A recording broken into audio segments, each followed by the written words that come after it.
Sobat Berinvestasi, berikut merupakan ulasan pasar minggu ini. Zona Amerika, sesuai ekspektasi, The Fed belum menurunkan suku bunga acuan pada bulan Januari 2024. Pimpinan The Fed menyebutkan bahwa The Fed akan menurunkan suku bunga acuan di tahun ini, namun mengindikasikan bahwa penurunan suku bunga acuan untuk pertama kalinya bukan di bulan Maret 2024. Data ketenagakerjaan bulan Januari telah dirilis. Tingkat pengangguran tetap berada di level 3,7%, sedangkan non-farm payroll bulan Januari bertambah 353.000 yang mengindikasikan pasar tenaga kerja yang masih kuat di tengah kebijakan moneter yang masih ketat. Zona Asia, kondisi manufaktur China bulan Januari masih berada di fase ekspansi di level 50,8. Kita masuk ke zona Indonesia. Kondisi manufaktur bulan Januari masih berada di fase ekspansi di level 52,9, sedikit mengalami peningkatan dibandingkan bulan Desember yang berada di level 52,2. Inflasi bulan Januari telah dirilis yang cenderung terkendali.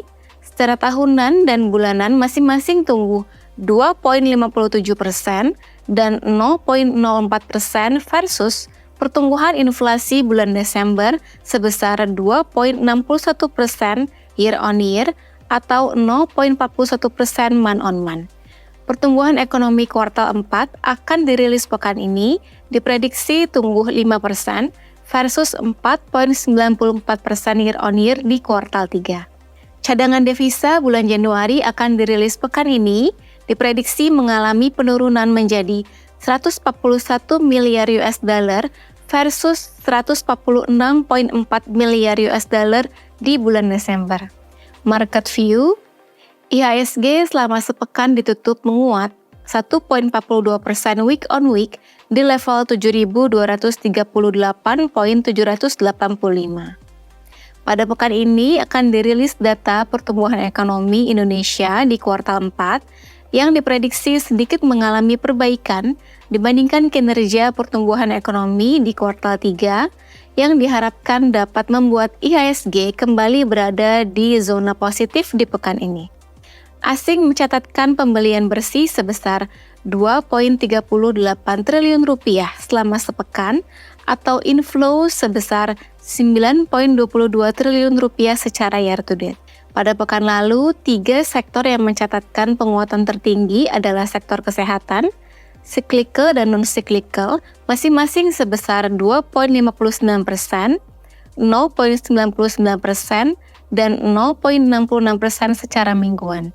Pada tanggal 2 Februari 2024, yield benchmark Sun 5 tahun turun menjadi 6,40%, yield benchmark Sun 10 tahun turun menjadi 6,50%, yield benchmark Sun 15 tahun turun menjadi 6,66%, dan yield benchmark Sun 20 tahun turun menjadi 6,78%.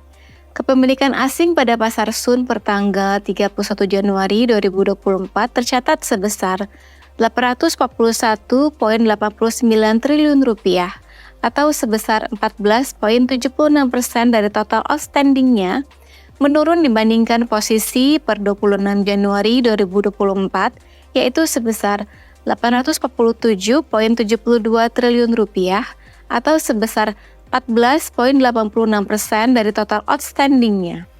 The Fed telah mengindikasikan kebijakan moneter yang longgar di tahun ini atau adanya penurunan suku bunga sebanyak 3 kali yang akan berdampak positif bagi pasar finansial dunia, termasuk di Indonesia.